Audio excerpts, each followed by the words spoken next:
Hello, नमस्कार। क्या हाल चाल बच्चों। उम्मीद है सब ठीक ठाक होगा।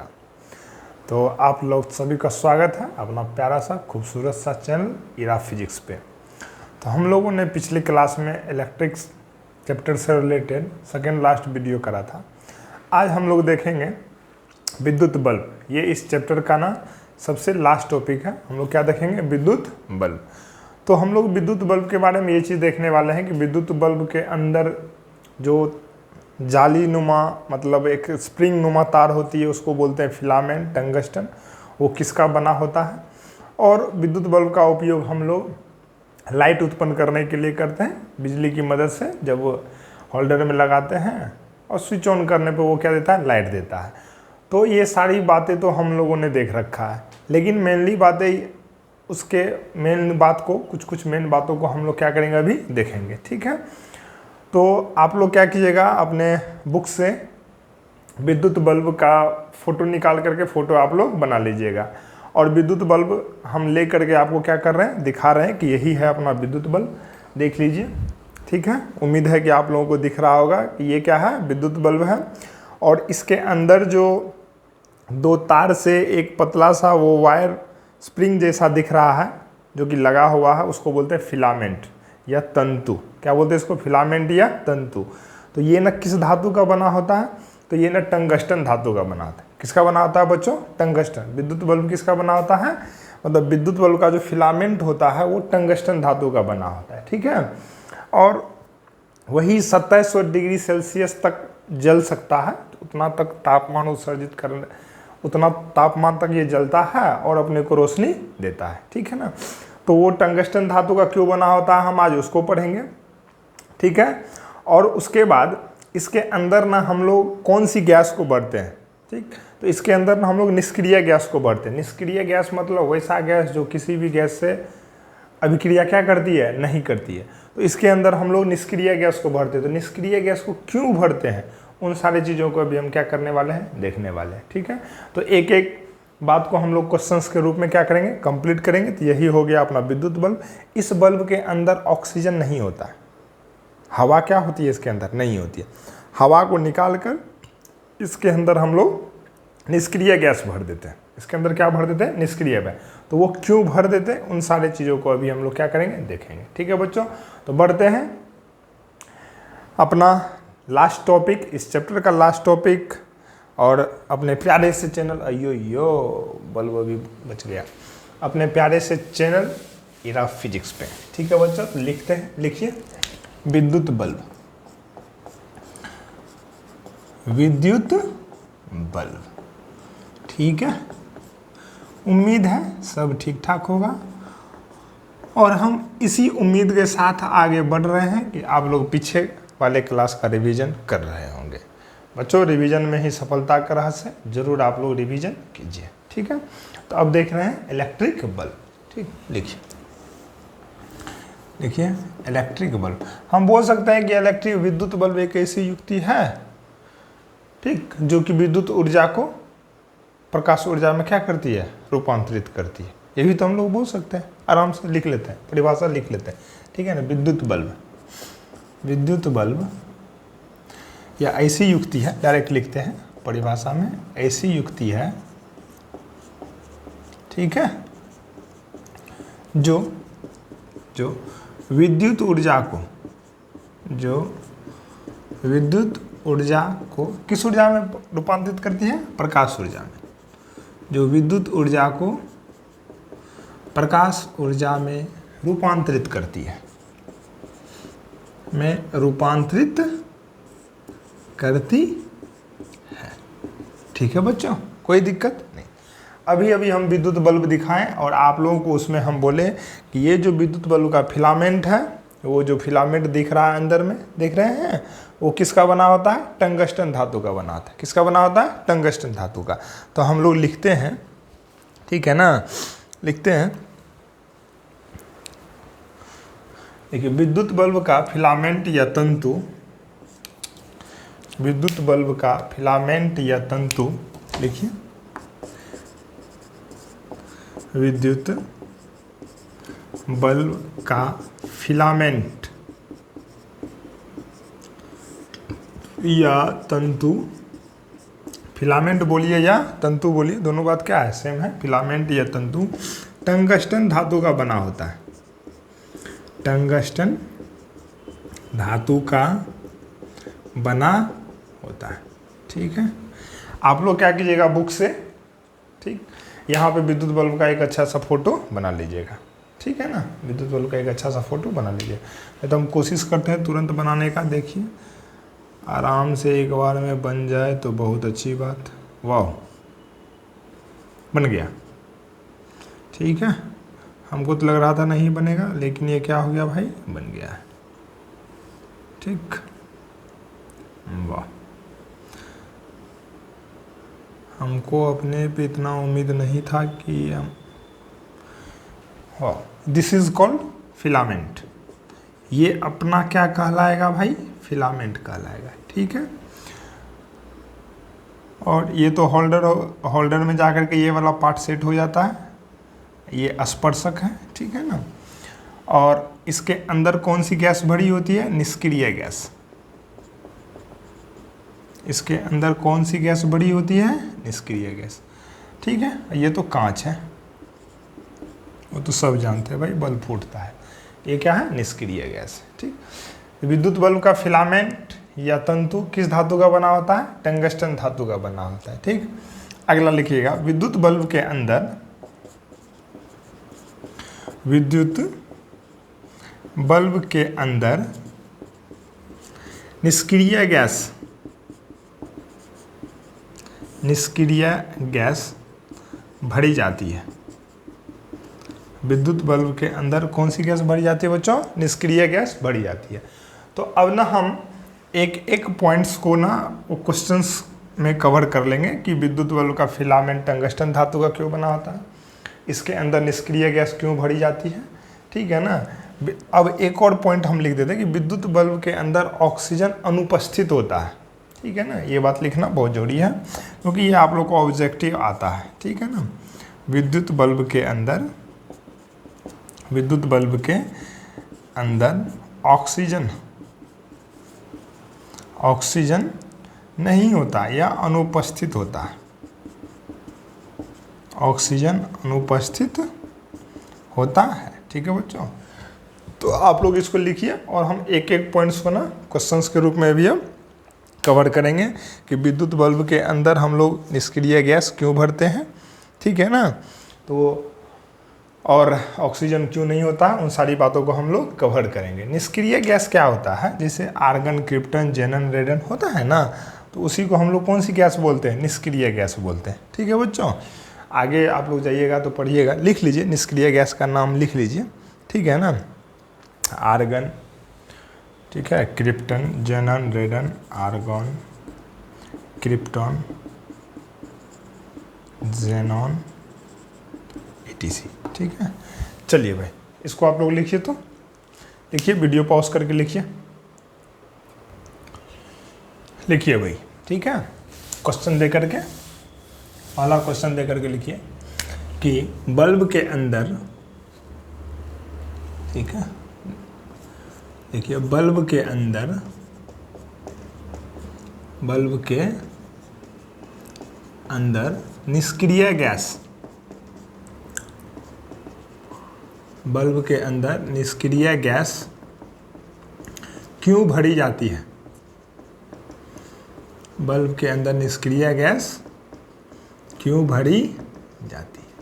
ठीक है भाई, तो उत्तर दे करके लिखिएगा, उत्तर दे करके लिखिएगा। हम बताए थे अभी कि यदि इस बल्ब में हम लोग निष्क्रिय गैस नहीं भरते हैं तो इसके अंदर कौन उपस्थित रहेगा, ऑक्सीजन, और ऑक्सीजन उपस्थित होने के कारण जब हम इसमें लाइट देंगे तो ये जलेगा, फिलामेंट क्या होगा, जलना स्टार्ट हो जाएगा, मतलब उसमें हीट उत्पन्न होगा, और वो हीट जो है, हीट के कारण वहाँ ऑक्सीजन है तो वो ऑक्सीकृत हो जाएगा। फिलामेंट क्या हो जाएगा, ऑक्सीजन की उपस्थिति में ये ऑक्सीकृत हो जाएगा। जो ही ऑक्सीकृत हो जाएगा तो ये भंगुर होकर के क्या हो जाएगा, टूट जाएगा। कहने का मतलब अपना बल्ब क्या हो जाएगा, फ्यूज हो जाएगा। इसीलिए हम लोग क्या करते हैं, इससे ऑक्सीजन को निकाल करके इसमें क्या भर देते हैं, निष्क्रिय गैस भर देते हैं। ठीक है बच्चों, उम्मीद है समझ में आ गया होगा। तो उसी बात को हम लोग क्या करते हैं, लिखते हैं। ठीक, लिखिए कि बल्ब के अंदर से ऑक्सीजन को निकालकर निष्क्रिय गैस भर दी जाती है। निष्क्रिय गैस भर दी जाती है। निष्क्रिय गैस भर दी जाती है, ठीक है ना। नहीं तो ठीक है ना, ऑक्सीजन से फिलामेंट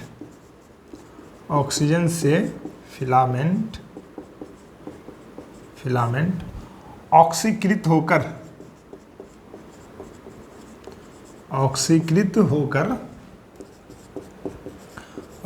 होकर भंगुर हो जाती है।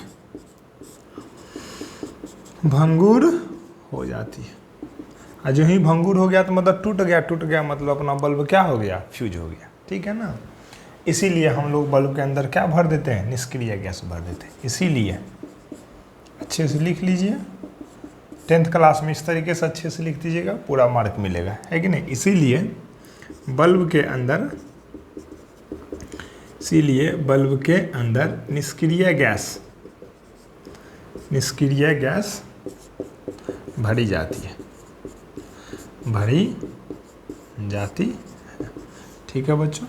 उम्मीद है आप लोगों को समझ में आ गया होगा कि बल्ब के अंदर निष्क्रिय गैस क्यों भरते हैं। यदि आपसे पूछे कि बल्ब के अंदर दाब क्या होता है, दाब प्रेशर उच्च होता है या निम्न होता है, ठीक है, लिखिए क्वेश्चन लिखिए तो बल्ब के अंदर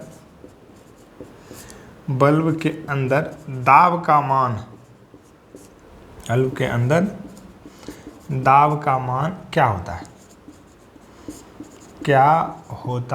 है।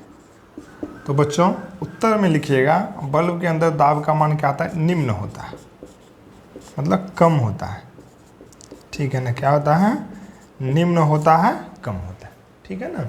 यदि पूछे आपसे कि बल्ब के अंदर दाब का मान क्या होता है, तो क्या लिखिएगा, निम्न होता है, ठीक है ना। बल्ब के अंदर दाब का मान क्या होता है, निम्न होता है, ठीक। आप लोग स्क्रीनशॉट लीजिए, लिखिए। इसके बाद नेक्स्ट क्वेश्चन हम लोग ये देखने वाले हैं कि बल्ब का जो फिलामेंट है, ठीक है ना, तंतु है, वो टंगस्टन धातु का ही क्यों बना होता है, ठीक। वो टंगस्टन धातु का ही क्यों बना होता है, उसको हम लोग क्वेश्चंस के रूप में ही क्या करते हैं, देख लेते हैं। स्क्रीनशॉट लीजिए, लिखिए इसको, लिखिए बच्चों। बल्ब से रिलेटेड क्वेश्चन नंबर 3, ठीक है।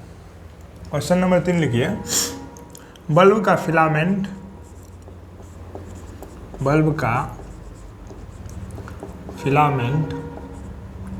ठीक है, टंगस्टन धातु का क्यों बना होता है। टंगस्टन धातु का क्यों बना होता है। टंगस्टन धातु का क्यों बना होता है, ठीक है बच्चों। लिखिएगा, उत्तर दे करके लिखिएगा, क्यों बना होता है। देखिए टंगस्टन धातु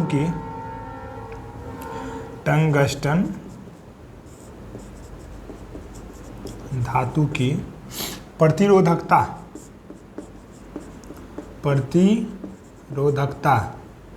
कम, टंगस्टन धातु की प्रतिरोधकता कम तथा गलनांक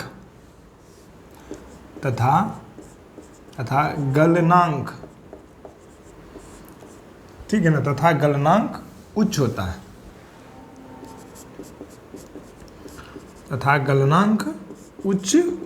है, ठीक है ना। टंगस्टन धातु की प्रतिरोधकता कम तथा गलनांक उच्च होता है। लिखिए, यह बिना गले हुए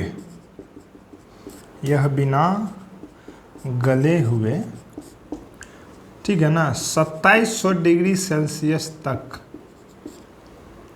इसकी वो गलनांक क्षमता ना 3400 डिग्री सेल्सियस होती है, ठीक है। बिना गले हुए 2700 डिग्री सेल्सियस तक श्वेत प्रकाश, ठीक है ना, 2700 डिग्री सेल्सियस पर श्वेत प्रकाश उत्पन्न करती है,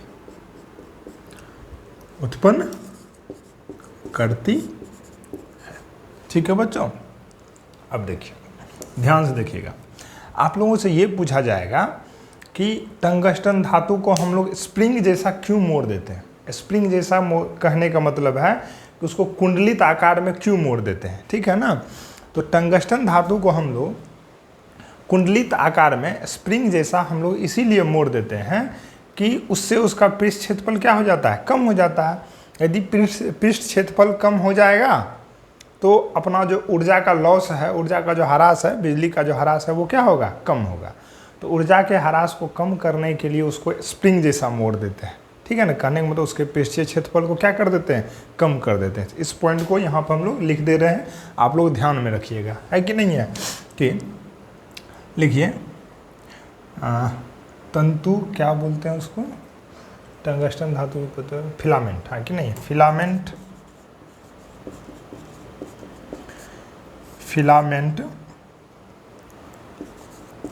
के पृष्ठ क्षेत्रफल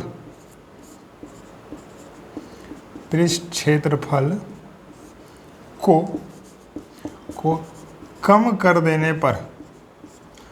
कम कर देने पर ऊर्जा का ह्रास या ऊर्जा की हानि या क्षति, ऊर्जा की क्षति कम होती है, ऊर्जा की क्षति कम होती है।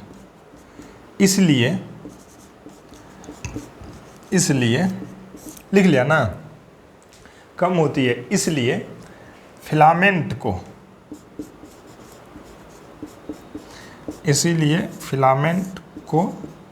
कुंडलित आकार में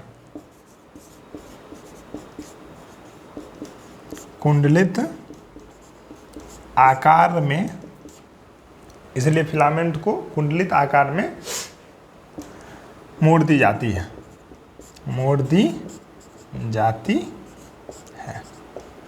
ठीक है बच्चों। तो उम्मीद है कि आप लोगों को बल्ब से रिलेटेड सारे क्वेश्चंस का जवाब मिल गया होगा।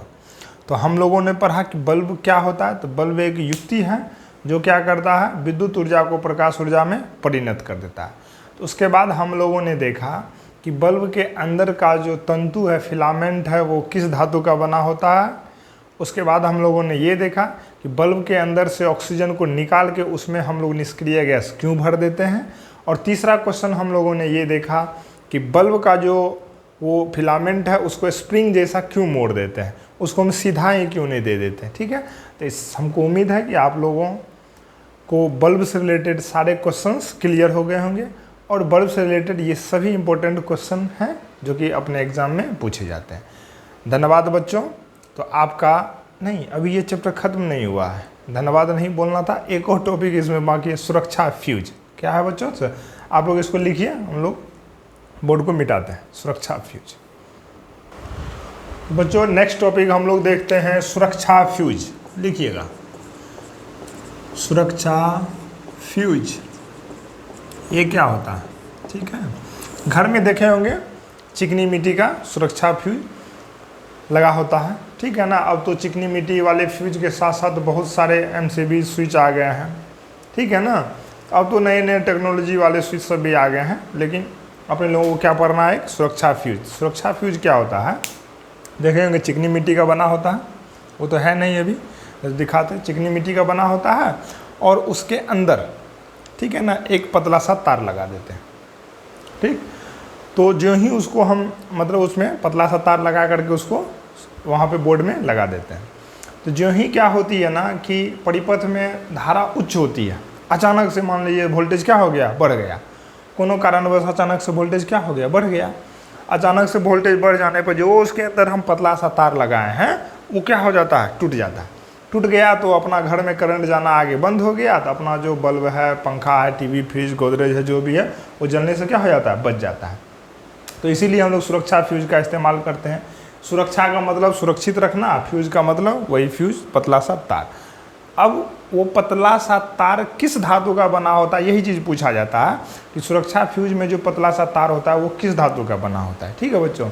तो वो ना शीशा और टीन का बना होता है, ठीक है ना। वो किसका बना होता है, जस्ता या शीशा, और उसमें साथ में क्या मिला देते हैं, टीन मिला देते हैं, इस मिश्र धातु का बना होता है। तो उसी का हम लोग क्यों बनाते हैं, क्योंकि उसकी प्रतिरोधकता क्या होती है, अधिक होती है और गलनांक कम होता है। उस धातु को मिलाने से उसकी प्रतिरोधकता अधिक हो जाती है, गलनांक क्या हो जाता है, कम।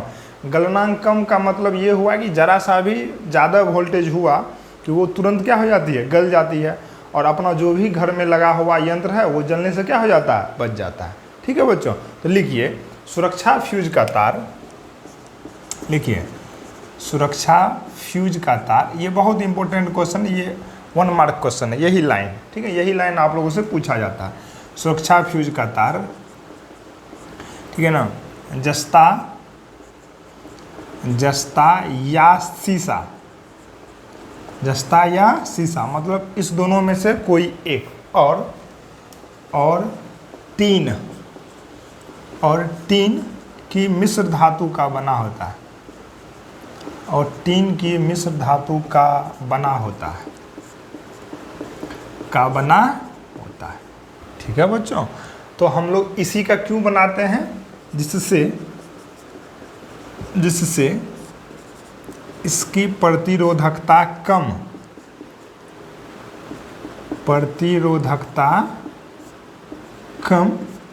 परंतु गलनांक प्रतिरोधकता अधिक परंतु गलनांक कम हो जाता है। गलनांक क्या हो जाता है भाई, कम हो जाता है। ठीक है बच्चों, गलनांक कम हो जाने से क्या होगा, परिपथ में यदि अचानक अधिक मात्रा में करंट आएगी तो वो क्या हो जाएगा, गल के टूट जाएगा। ठीक है ना, लिखिए परिपथ में अचानक से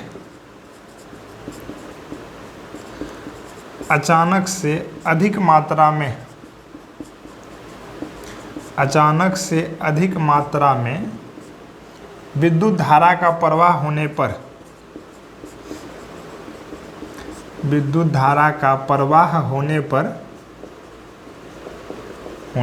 वह गल कर टूट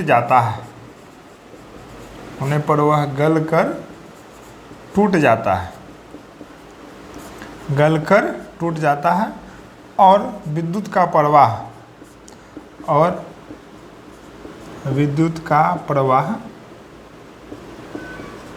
रुक जाता है। यदि विद्युत का प्रवाह रुक गया तो अपना जो भी है टीवी, बल्ब, फैन, ये सब जलने से क्या हो जाएगा, बच जाएगा। ठीक, तो यही था अपना विद्युत फ्यूज, सुरक्षा फ्यूज का मेन इम्पोर्टेंट पॉइंट है कि सुरक्षा फ्यूज जो है उसका तार किसका बना होता है। ठीक है ना, तो किसका बना होता है बोलिए, सुरक्षा फ्यूज का तार है जस्ता या शीशा और टीन की मिश्र धातु का बना होता है। ये है अपना मेन पॉइंट। ठीक है ना, कोई दिक्कत बच्चों, उम्मीद है आप लोगों को समझ में आ गया होगा। और इसी सुरक्षा फ्यूज टॉपिक के साथ ये चैप्टर अपना यहीं पे ख़त्म होता है। ठीक है बच्चों, तो अब हम लोग नया चैप्टर चालू करने वाले हैं, विद्युत धारा का चुंबकीय प्रभाव। मिलते हैं नेक्स्ट वीडियो में, तब तक के लिए नमस्कार। अच्छे से पढ़िए, रिवीजन कीजिए और मौका मिले, अच्छा लगे, यदि समझ में आ गया हो तो ज़रूर फेसबुक, इंस्टाग्राम, व्हाट्सएप स्टेटस में अपने दोस्तों के बीच शेयर कीजिए। ठीक है बच्चों, और कम से कम चैनल को सब्सक्राइब करने के लिए अलग अलग प्लेटफॉर्म पे शेयर कीजिए। धन्यवाद, नमस्कार, मिलते हैं नेक्स्ट वीडियो में।